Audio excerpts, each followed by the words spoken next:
Baik, bersama teknologirakyat.com. Kali ini kita akan membahas mengenai secure ya, secure.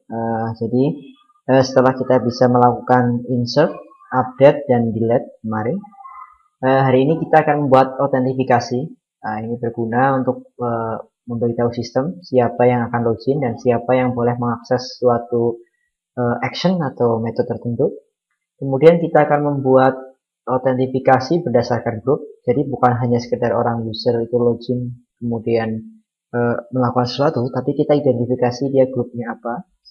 Kemudian kita akan menerapkannya pada class dan controller. Oke, sebelumnya kita perlu project yang kemarin kita buat. Oke, dan kemudian kita buat model ya di dalam package model. Ya, saya punya 3 buah model, yaitu ada user, mahasiswa, dan grup.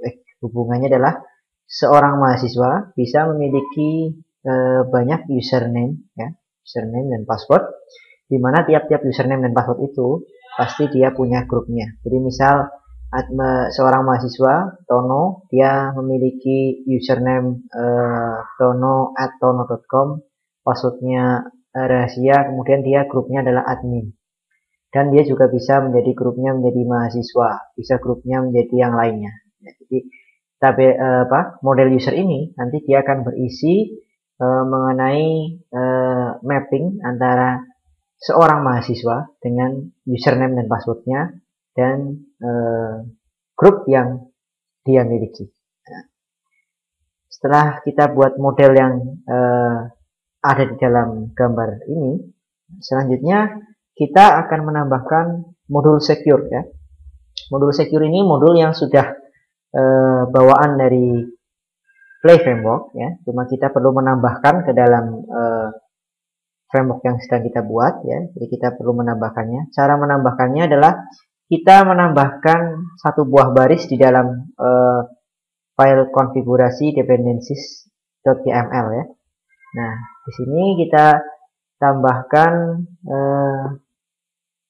baris yaitu play secure. Oke. Jadi di sini kita perlu menambahkan sebaris yaitu play secure. Artinya di sini kita akan menambahkan modul secure ke dalam framework kita. Oke. Sekarang kita akan coba tambahkan. Oke, sekarang kita akan menambahkan, kita cari folder configuration, kemudian kita cari dependencies.yml. Kita tambahkan di bawahnya play spasi panah secure. Saya simpan. Nah, setelah itu kita jalankan perintah play spasi deps. Ini untuk menambahkan dependencies tersebut. Nah, di sini terlihat dia sudah menambahkan modul secure ke dalam aplikasi kita. Kemudian kita refresh Eclipse-nya, Eclipse file, supaya file-filenya masuk semua ke Eclipse. Oke, sudah. Kemudian kita refresh di sini. Kalau Anda pakai NetBeans berarti Anda lakukan NetBeans file. Refresh. Nanti di sini akan muncul modul secure. Nah, sekarang kita akan gunakan modul secure yang sudah kita masukkan tadi ke dalam aplikasi kita. Oke, setelah secure-nya sudah kita tambahkan, selanjutnya kita tambahkan rute ya, rute untuk pengaksesan modul tersebut. Di sini kita akan tambahkan sebaris konfigurasi di dalam file rutenya, yaitu bintang garis miring ya, kemudian modul secure. Artinya semua request yang masuk nanti dia akan dilempar dulu ke modul secure. Oke, kita akan coba tambahkan. Oke, di sini saya tambahkan bintang, artinya semua yang masuk ke root dari web dia akan dipindahkan ke modul secure. Ini adalah pengaturan dari routingnya ya.